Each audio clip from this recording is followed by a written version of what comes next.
From the moment that I wake up, put on my makeup, you were right there with me. Doesn't matter what I go through, you're my breakthrough. You know everything about me. You heard every prayer that came from my heart, and you love me. Yes, you love me. Woo! When I think of how you made me, it's amazing. I reflect your beauty every moment that I'm living. No counting your thoughts toward me. You're great. Temanya pedang bermata dua. Jadi kalau suami istri biasanya memang jadi pasangan yang memang bisa saling menguatkan, tapi pedang itu satu ya, bukan terus dua pedang gitu. Pedang, satu pedang, tapi matanya dua. Nah, maksud Pak Yakub apa? Kita mau ngobrol nanti ya. Pedang bermata dua itu bicara mengenai satu, ketulusan hati, kedua, kecakapan tangan. Ya, Mazmur 78 ya, 72 yang nulis itu Asaf ya. Asaf, Heman, Yedutun itu tim penyembahan dari Daud, dan Asaf memuji keahlian Daud dalam mengembalakan, karena Daud itu punya dua kelebihan, ketulusan hati dan kecakapan tangannya. Satu kali Daud itu memerintahkan agar mereka yang cacat tidak bisa ikut perang, ya, walaupun mereka siap untuk mati. Kenapa? Itu bisa mengorbankan temannya sendiri. Nah, saudara yang dikasih Tuhan, kata ketulusan hati itu saya wakili dengan karakter. Dan kecakapan tangan itu adalah kompetensi. Berbicara mengenai karakter dan kompetensi, coba buka mic ya, siapa yang bisa menjawab ya. Kalau kalian memilih karyawan, itu mau karakternya baik, kompetensinya kurang, atau kompetensinya baik, karakternya kurang, sehingga bisa di training mana yang lebih prefer.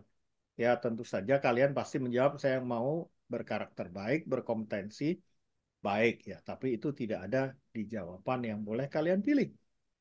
Silahkan kalian mau pilih yang mana ya, mau yang karakternya baik, kompetensi kurang, atau kompetensi baik, karakternya kurang. Silahkan, 2-3 orang. Karakter baik.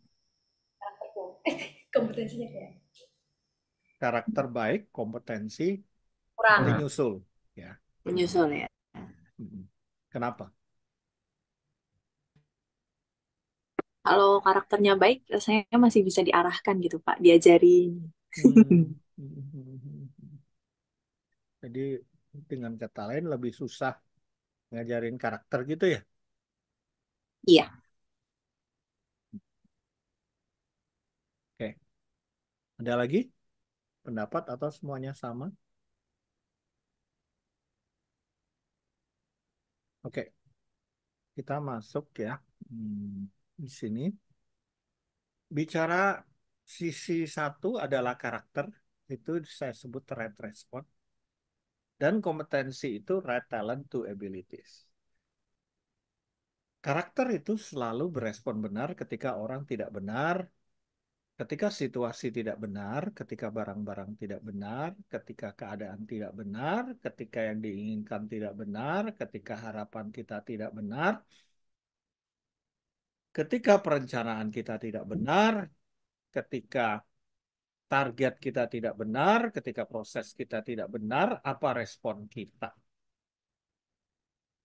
Karakter adalah right response. Bisa juga bad response ya. Tapi yang dimaksud di sini karakter tentu saja berespon benar sesuai dengan firman Tuhan. Seringkali saya memikirkan kalau saya jadi Yesus waktu itu gimana ya ketika saya harus memutuskan gitu. Ketika saya apa ditawari gitu ya, ditawari untuk pergi ke Amerika atau ke Eropa begitu, sama-sama pelayanannya. Ya, saya berpikir wah dua-duanya enak nih gitu. Kalau ada satu yang nggak enak ya mungkin lebih mudah. Tapi kalau dua-dua nggak enak atau dua-dua enak itu siapa yang menunjukkan karakternya? Pada waktu Lot dengan Abraham, Lot itu disuruh milih lebih dahulu. Teman-teman, baru-baru ini saya ada kerjasama dengan Kota Batam. Di situ yang punya grup perusahaan besar sekali ya. Hmm, Satnusa. Ya, Anda tahu Satnusa yang bikin handphone, bikin mobil listrik, kendaraan listrik di situ ya. Dan mereka mau CBC ya, tapi mereka mau bagi hasil. Singkat cerita, saya bilang sama tim saya, serahkan mereka untuk menentukan berapa bagi hasilnya gitu. Dan mereka bilang kami 40, power character 60. Lalu ketika mereka minta seperti itu, saya balik. Saya bilang, bagaimana kalau mereka yang 60, saya 40. Tim saya langsung berkata, Pak, berarti kita rugi 20. Saya bilang, tidak. Kita tidak pernah rugi karena kita sudah cukup untung dengan 40% setelah dipotong biaya. Setelah saya pikir panjang, apakah memang benar saya itu untung 40% tapi rugi 20%? Saya pikir berulang-ulang, saudaraku, ternyata ya karakter saya seperti itu. Kasihlah sama manusia seperti engkau mengasihi diri sendiri. Saya kalau mau menolong, benar-benar saya mau menolong gitu. Jadi saya nggak mau terus orang lain kerja, saya cuman engkang-engkang, saya dapat lebih gede. Saya nggak mau seperti itu. Dan alhasil mereka akhirnya kontrak selama setahun dan mereka mau apa ya betul-betul mau orang Batam itu betul-betul mengalami CBC juga. Ya, teman-teman tahu CBC-nya mahal kan ya, 8 juta setengah ya. Dan itulah yang saya sebut red respon. Ketika saya harus memutuskan, ya saya eh, ketika saya eh, dihadapkan dengan keuntungan seperti itu, saya berpikir, ya dia yang minta kok, ya dia yang mau minta 40, saya 60, tapi kok saya merasa red respon saya itu dia 60, saya 40 gitu. Jadi itulah yang baru terjadi kira-kira 2 hari yang lalu. Nah, kompetensi itu bicara red talent to ability. Saya selalu melatih orang-orang dengan kompetensi. Yang disebut kompetensi itu adalah potensi yang dijadikan sebuah skill. Ya, yang disebut talent itu bicara kognitif, afektif, linguistik, motorik, dan respon. Nah, kompetensi sendiri mengubah potensi menjadi sebuah abilities atau kompetensi. Ya. Nah, kalau teman-teman sudah punya dua hal ini, maka nggak usah khawatir deh dalam hidup, ya. Karena karakter dan kompetensi itu adalah living truth. Kalau kita benar-benar karakternya red respon, kompetensinya sesuai dengan DNA kita, sesuai dengan foto karakter, ya. Kalau orang merah, ya bisa harus memimpin, orang kuning harus bergaul, orang hijau harus jadi operasional, orang ungu harus jadi controller ya misalnya. Living truth itu bicara mengenai kebenaran yang hidup. Ibrani 4 ayat 12 berkata, sebab firman Allah hidup dan kuat dan lebih tajam daripada pedang bermata dua manapun, lebih tajam dari pedang yang sudah kita sebutkan tadi. Itu living truth. Ya, firman Allah itu living truth. Ia menusuk amat dalam sampai memisahkan jiwa dan roh. Roh itu yang tidak bisa mati, jiwa itu mengikuti roh, jiwa itu pikiran, perasaan, kemauan, di dalamnya juga ada nyawa, dan ketika kita meninggal, tubuh kita hancur, menjadi tanah kembali, jiwa dan roh kembali kepada penciptanya. Nah, saudaraku, kebutuhan jiwa ada 3, ya, dikasihi, dicintai, dan dipercaya, tapi kebutuhan roh ada 3 juga, yaitu kebenaran, penyembahan, dan persekutuan. Jadi ketika kita menjadi living truth ya karakter dan kompetensi itu seimbang maka kita mampu membedakan mana yang sakit jiwa, mana yang rohnya bermasalah. Ya, sendi-sendi dan sumsum.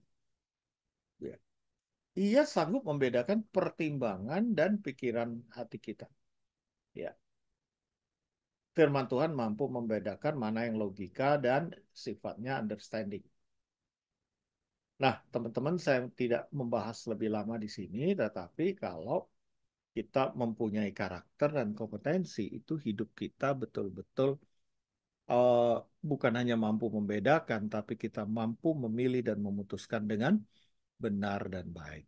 Ya, nah, mari kita lihat eh, agathos adalah pekerjaan yang baik, dan itu saya sebut ikigai. Yang tahu ikigai, ya, seorang yang pertama kali menemukan ikigai adalah seorang psikolog klinis dan profesor di Toyo Eiwa University yang bernama Akiho Hasegawa. Ya, iki itu kehidupan, gai itu nilai, ikigai. Ya, kenapa ikigai itu sejalan dengan agathos? Agathos itu ada di dalam Efesus 2 ayat 10. Ya. Kalau kita mampu melakukan pekerjaan baik adalah pekerjaan yang sesuai dengan talenta kita dan kita menjadi berhasil. Ya, jadi dimulai dengan pedang bermata dua, kemudian kita menjadi living truth dan hidup kita mampu melakukan ikigai atau pekerjaan baik.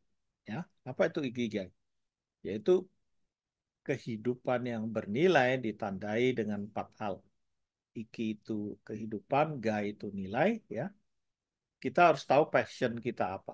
Apa yang kita sukai, kita harus tahu profesi kita apa yang kita kuasai, misi kita apa yang kita cari, dan vokasi kita apa yang bisa dimonetasi.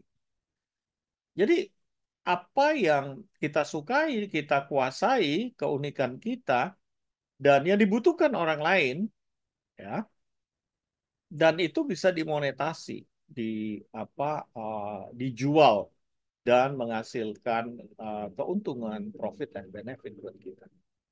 Nah, saudaraku, saya pribadi merasa sudah masuk di sini. Ya, orang lain nggak bisa tahan ketika konseling, saya suka.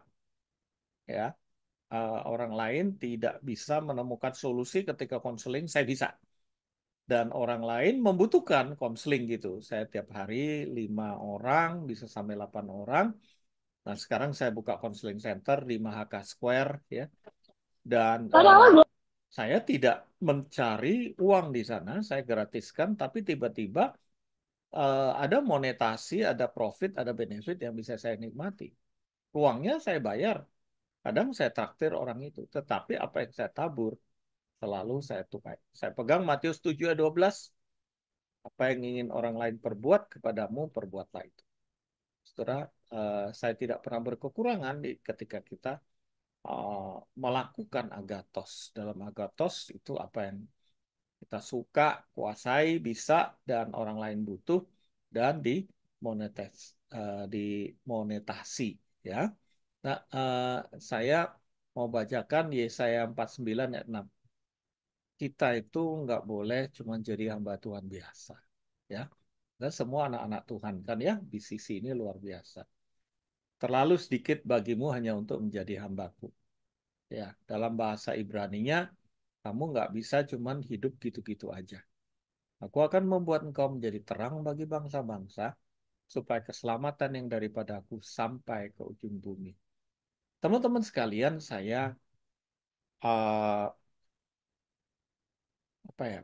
um, saya mulai ketika tubuh saya sehat, saya mulai aktif lagi. Itu saya pernah cerita sama Pastor Martin, tahun ini saya udah kira-kira ke 10 kota, ya, 10 negara. Yang kalau dipikir itu capek banget gitu. Tapi ketika saya jalani memasuki awal Februari ini, ternyata sudah minimal 2 negara yang saya lewati. Tinggal 8 negara lagi. Teman-teman yang dikasih oleh Tuhan, kalau kita mau percaya bahwa kita bukan anak Tuhan yang biasa, kita gunakan kompetensi maupun karakter kita, ya. Kita gunakan juga hidup kita sebagai living truth, ya, kebenaran yang hidup. Kita menjadi seperti Kristus, kita melakukan apa yang kita sukai, apa yang kita mampu lakukan, dan itu dibutuhkan orang. Kita akan mendapat berkat juga, ya. Kalau kita bisa teliti, ya lakukanlah dengan ketekunan. Kalau kita bisa ngobrol, kalau kita bisa tangible, jual barang, kalau kita bisa jual intangible, ya, kita bisa ngobrol setelah ini, ya.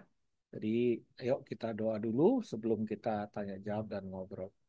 Bapakku di surga, aku telah menyampaikan pedang bermata dua. Aku telah menyampaikan bagaimana seharusnya teman-teman ini hidup, Bapak. Aku berdoa dalam nama Yesus supaya kami semua bisa mendapatkan pencerahan dalam nama Bapa, Putra, Roh Kudus, dalam nama Yesus. Amin. Hai BCC Family, hope you are blessed dengan firman Tuhan yang telah dibagikan. Remember, the Bible said, berbahagialah orang yang mendengarkan dan mentaati firman Allah. So together, let's try to put today's word of God into practice. Oh, dan aku encourage kita untuk boleh sama-sama follow BCC's Instagram and subscribe to our YouTube account supaya kita boleh terus sama-sama diperlengkapi dan bertumbuh untuk menjadi semakin serupa Kristus.